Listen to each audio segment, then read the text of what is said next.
Okay, I'm gonna level with you, this is probably the hardest script I've written yet. See, when you're doing editorial-style YouTube videos, you're supposed to open with an interesting intro that grabs the viewer's attention and slowly segues into the main topic, but how the hell do you come up with an interesting hook about saving the game? Boy, saving. Saving's great. I sure do love to save, digitally recording my progress so I can come back at a later point in time after turning the game off. Yeah, okay, right now you're probably thinking, what is there to talk about? Saving your progress is probably the most mundane thing you do while playing a video game. It's the action that you put the least thought into.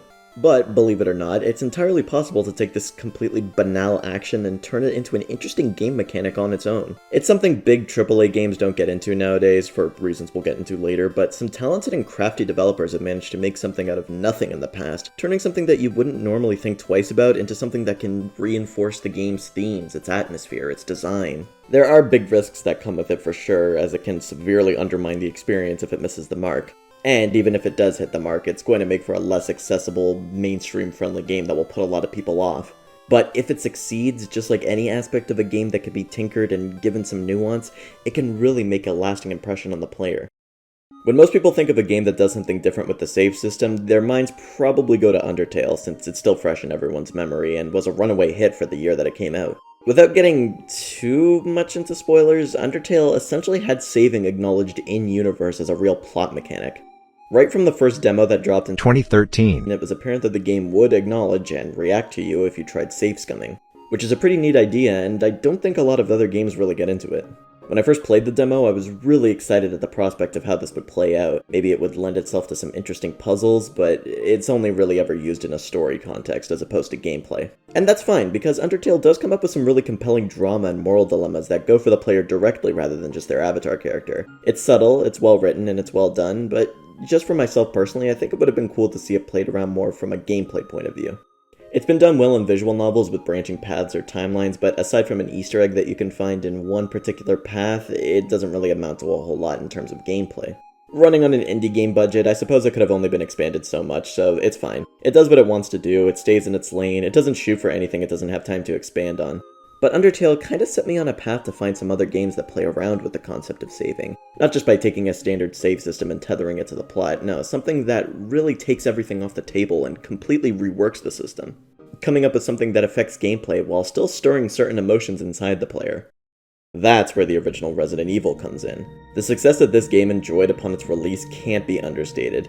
Back in the 90s when RE dropped, it was the biggest game on the block. It was the first killer app for the original PlayStation. Hell, it went above being just a popular game. It was sort of a pop cultural phenomenon in its own right. It also has the honor of being the original title to jumpstart the horror genre in North America. Which is funny, because when you really think about it, Resident Evil shouldn't be scary. I mean, it's a game where you have access to all these firearms and are blowing the limbs off of all these zombies, as opposed to other horror games where you're unarmed and defenseless.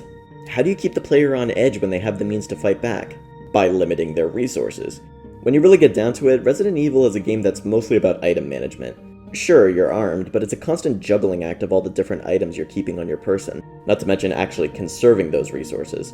So how do you hammer the point home when the entire game is about scrounging for items? You tie the act of saving to an item. It's not a right you always have, it's a privilege that comes in the form of ink ribbons scattered throughout the mansion. So, on top of having another item to juggle, even the most basic act you could perform in a video game is now a scarcity, 14 total saves throughout the entire campaign to be exact. Now thankfully the ribbons aren't too spaced apart, so being able to save should never be an issue. But making it a limited resource requires the player to put a bit more thought into where, when, and under what circumstances you choose to save. Resident Evil is already pretty strategic as far as horror games go, making you think your moves carefully and not charging in recklessly. But now you need to strategize how you save, and oh, it's so smart. And unlike a lot of huge improvements that came in the GameCube remake, this fantastic little bit of design dates all the way back to the PS1 original. The tense, looming dread that you get wondering whether you'll be able to make it out of this thing, whether you'll have enough resources to sustain yourself, is just driven home with this modification to the system. In hindsight, though, it's kind of crazy that such a game was a huge hit in the mainstream when it has such weird, alternative design choices. I guess consumers hadn't been spoiled by more traditional, conventional titles like nowadays, because a game with tank controls, for example, would not fly today, even if it's done in context and if the game is built around it. The reviews back in the day rarely brought it up, whereas nowadays, if somebody goes back to play the original Resident Evil, they have difficulty adjusting to it. It's not as pick up and play, and it's not as immediately gratifying. Those positive reviews were a bit of a stark contrast to the reviews that similarly experimental titles would be getting 10 years down the line. Take, for example, the innovative and rather inaccessible mech title for the original Xbox, Steel Battalion. Now, Steel Battalion is a really unique game that's probably deserving of its own dedicated video on this channel one day, but just know that it does some really unique and interesting things besides its legendary behemoth of a controller. The most fascinating mechanic of all is the game's brutal yet undeniably brilliant punishment for death. Your entire save gets wiped if you're killed in action. All the way back to the beginning, though you are allowed to skip the opening tutorial stage, thankfully. Now, this works because a full, uninterrupted playthrough of Steel Battalion actually doesn't take too long, clocking in at 8 and some odd hours. Still, though, it's a harsh penalty for sure that's going to turn some people away from the game. But you do have an out. By hitting the eject button at any point, even if you're moments away from dying, you're able to forfeit the mission immediately and dodge the suffering. And, like Resident Evil, it again induces a feeling of panic and anxiety, only this time based around the game's military-centric themes. The feeling of being on a battlefield, being able to lose it all in the blink of an eye, is communicated as well as a game can with how afraid you are of getting your progress wiped.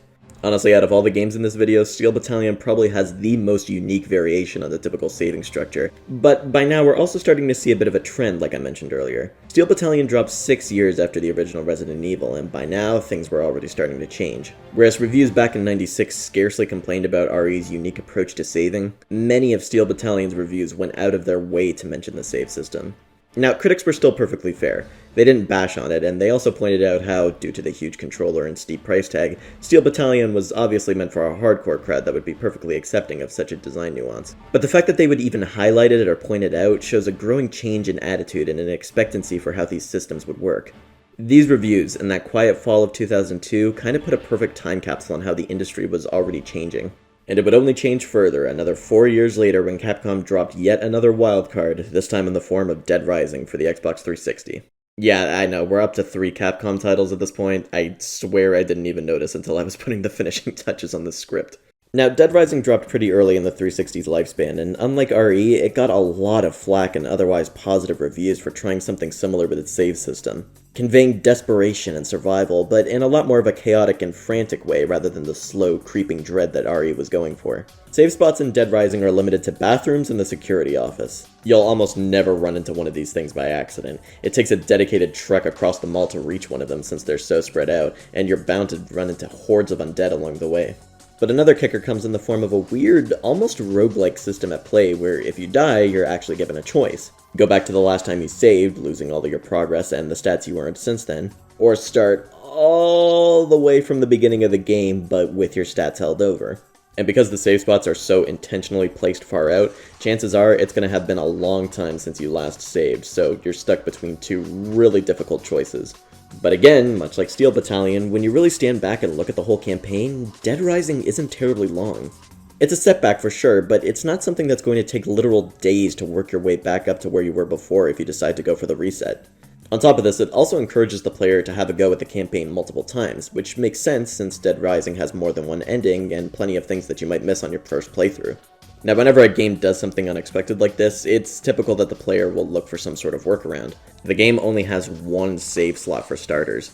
But unlike a lot of other 360 games where if you switch to a different profile on your console, you'll get a different save file, that doesn't work. You're forced with just the 1 save. There's no save scumming, no switching between files, you're stuck with the decisions that you make. Now, this system probably is going to piss you off and frustrate you at some point, but again, it's not done without purpose. The game's built around it. It fits into the overall design.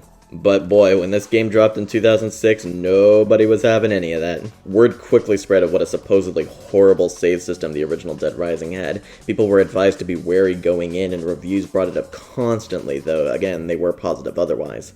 So what the hell happened? Why were people so much less accepting to a different method of saving the game 10 years later? I've thought about it, and I think it might be that by 2006, there was a universal standard in place for how save systems were supposed to work, as opposed to the original PlayStation back in '96, where games were only just starting to shed passwords as a way to pick up your previous progress. Back then, it was kind of a wild west of developers trying to figure out this whole saving thing, so devs came up with different methods. That's just the way it was, and players just kind of rolled with it. But over time, as a more consistent, expected save system became the norm, every developer was expected to follow suit, and players just assumed it would always be there. there. It's kind of like what happened to controls. Titles back in the day, like Robot Alchemic Drive, which I reviewed just recently on this channel, used to be a bit more varied with the way that you controlled the character.